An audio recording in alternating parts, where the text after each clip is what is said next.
This is a homage beat.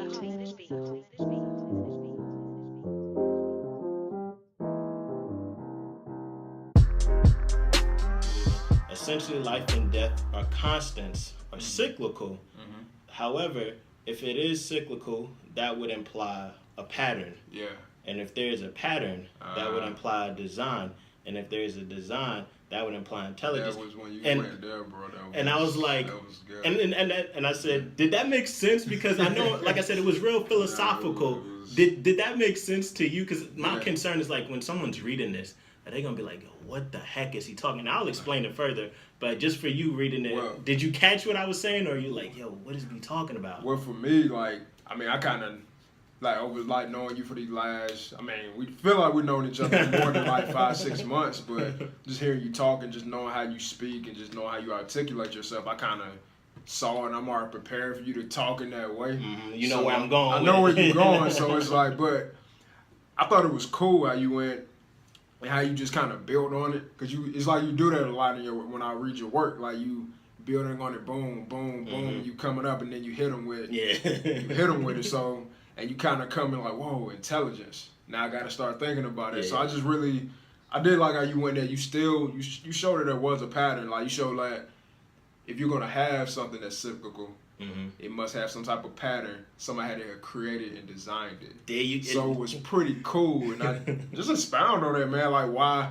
Like was that a quote you just kind of, you just flow with, or you just kind of? Nah, just thinking about it. And like I said, I am kind of philosophical when I think through things, because I think God is logical and ordered.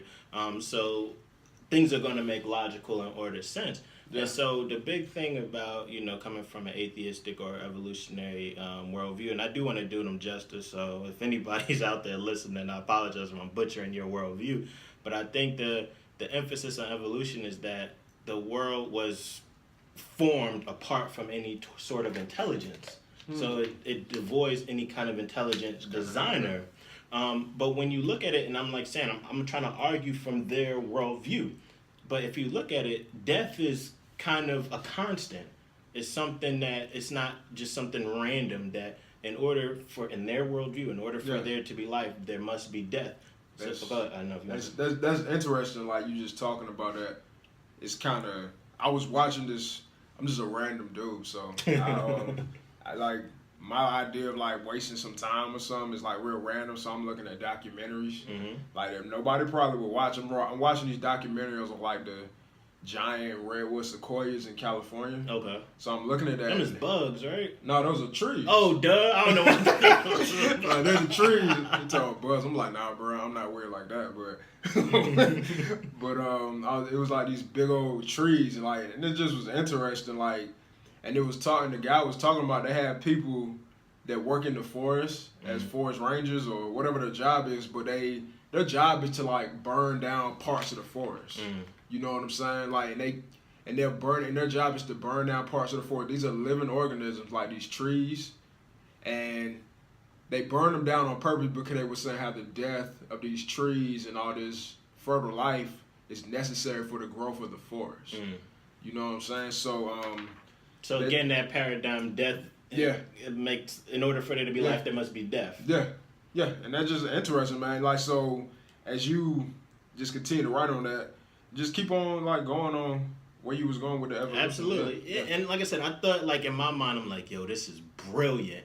You know, just because you see that pattern, that one thing for sure, you're gonna die. Like that, there's ain't nobody debating that. That's a certain. In order, and like I said, I get, in order for there to be life, there must be death. So we understand that death is a certainty. But you see that as what? A pattern. I can count on this. I know that this is going to happen. And any pattern you see a design, and any design would imply intelligence. And I got a great example. If I say 2, 4, 6, 8, what's the next one? 10. And how'd you I was like, it's 10 because that's an even number. It's a pattern. I know, like, add 2 every time, like in my mindset and what we think and how we're taught. It's a pattern. You keep adding 2. Those are even numbers. And how you come to that? Because like you said, you recognize the pattern, which there's a design, and you came to that conclusion because you're an intelligent being. Yeah, right? To an extent, yeah. I give you some credit. You're intelligent. And so when you see that, it would imply that there's some design in the natural order of life, which again would imply some intelligence, which would go counter to an evolution and atheistic mind view that life came apart from intelligence. Because you see some sort of pattern, you see some sort of intelligence, even if you want to if you want to attribute it to God, you have to attribute it to some sort of intelligence. Because like you say, you just gave that example of the trees. That's a reality. That once there's a fire, it actually helps grow in a new generation of trees. So we get that. So there's some sort of patterns. There's some sort of intelligence that goes in behind it. And you were going into that because like just talk about that pattern and like just how you were saying there has to be an intricate designer there. Yeah. Like when you brought up DNA. Like you started talking about. Were you about to talk about that? Because like when I saw you bring up DNA, I thought you were gonna go a little bit further into the intricacy of like when the sperm meets the egg and then how that is not just a random happening and how things are brought together. Did you do that on purpose? Did you leave out explaining a little bit more on DNA, or did you kind of just skip over that? And did you just skip over that and just kind of go and just kind of let the reader just think what it, just see what they were going to like, just kind of fill that out for themselves, or? Well, the reason I did that because I wanted to do justice to like the evolutionary and theistic or atheistic worldview. Like I don't want to like paint them as, because that's what they do to like people who I guess they would consider creationists or people who believe in the Bible. They make us look like we crazy. And I don't want to. I want to do justice to the other side. So oftentimes people just portray evolution as just these random chance processing. And so I just gave. I think I gave two examples. I say evolution is not like an explosion in a print shop producing a dictionary, nor is it DNA in a blender producing a human being. The process of evolution is driven by the engine of natural selection, a filter that extracts order out of chaos according to a fixed set of non-random rules. And the reason that I did that because I was trying to make the point that it's not just randomness in their worldview, that there's some sort of order, but once again, that would imply intelligence. So even in admitting that it's not random, you have to admit there was some sort of intelligence that went behind it. But the whole point of evolution is to kind of deny any thought of an intelligent design. And I did want to ask this because I don't know how much my reader knows when they're coming into this, because I make a lot of presuppositions that whoever is reading this has a little bit of knowledge of evolution. How were you understanding evolution? Because I think you went to public school, right? You weren't one of the homeschool kids. Not even close. Nah, shout out to all the homeschool kids. But in public school, like, it's pretty much taught like as an absolute evolution or whatever. Because I think that's pretty much the only opposing view to like creationism, evolution, unless I don't know. But what was your understanding of evolution growing up? I mean, just growing up, just the way, you're taught, like, I don't really remember it so much through high school, but maybe when I was younger. I think I learned about one of the main people. I think it's Charles Darwin. Okay. I may be right, I may be wrong. If I'm wrong, no, it's cool. No, but that's cool because I don't know what my readers coming from, how much knowledge they know about evolution.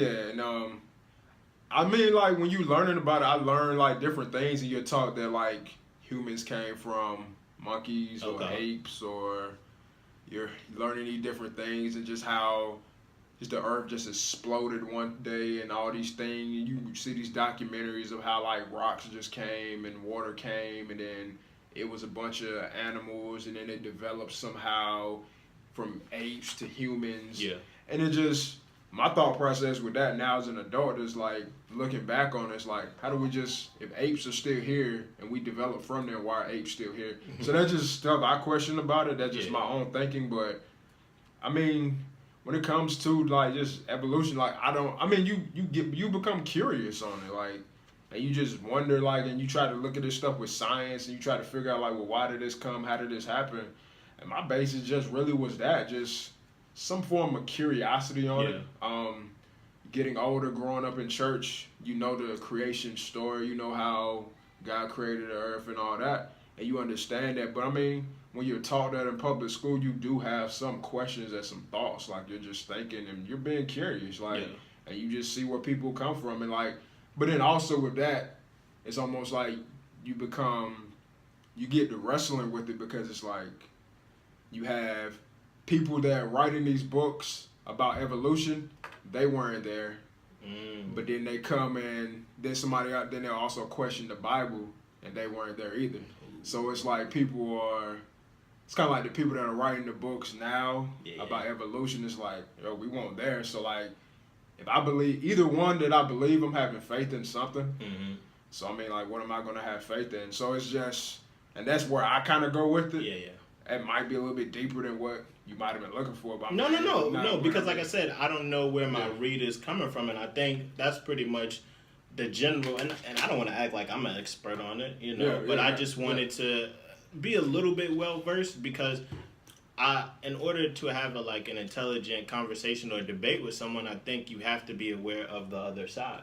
And I think, if I'm going to be honest, that's where a lot of Christians do drop the ball, where we don't investigate, where I think it's, like you said, curious to understand, okay, why do you believe this, and how does this challenge me in my own thinking, where just saying, don't ever look into evolution, or it's like, no, you should be aware, like, hopefully you don't get swayed to that, but you should be aware of the arguments and see where the other person is coming from. But the reason that I asked that question, because I started talking a lot about evolution, and I'm coming from the presupposition that whoever's reading this has some knowledge. So it's like, did I do it justice by not trying to explain evolution? But like I said, then the chapter would have been super long. I think it was beneficial for you not to go too deep into it. Because it could have become like this thing where almost like you were writing a research paper. You know what I'm saying? I think I like how you just kind of hit on it, and you allowed the reader to kind of have their own thoughts on it.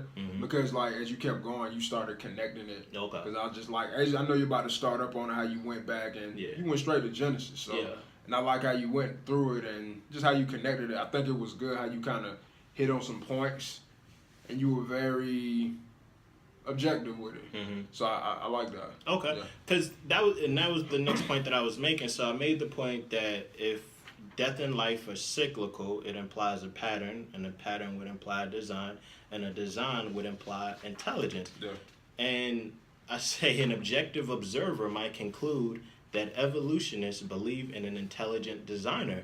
One might say that the evolutionist has discovered an intelligent, all-powerful thing, entity, cosmic force that isn't personal. Evolution or natural selection functions as God without being personal like God. An impersonal, abstract entity or cosmic force would not hold us accountable. And I thought that was hard. Go ahead. No, keep going. I was just listening to you. Okay. And I was like, I heard people talk about, God being personal, but like, it just seemed like so abstract. I was like, what does that even mean? But when I'm understanding it in light of science, it's like, science can do all these miraculous things that people appeal to science as the reason how life has come forth.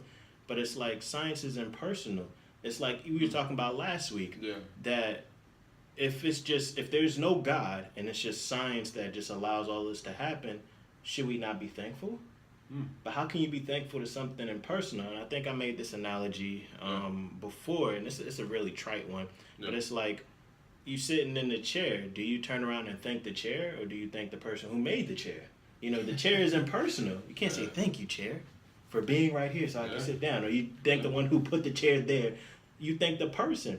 And the same thing, it's like, okay, all this has been created, and if I can devoid a personal God, as we were saying before, that if death is just the end, I can live however I want, because science is not going to hold me accountable.